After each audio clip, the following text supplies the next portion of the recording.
Kung may isa sa mga bike na gusto ko masakyan talaga mula noon ay itong Honda Goldwing.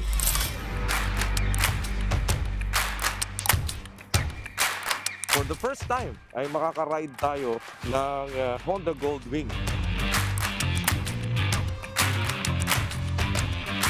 Meron ako official back ride ngayon o OBR. Itong si ate.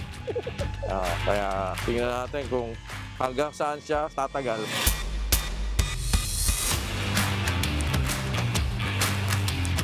Sabi ng OBR ko, hindi daw nakakatakot na umangkas. Huwag lang daw ganyan kabilis. Ang bagal lang natin, oh. Seatbelt, syempre wala. Motor yan, eh. Naghanap ng seatbelt.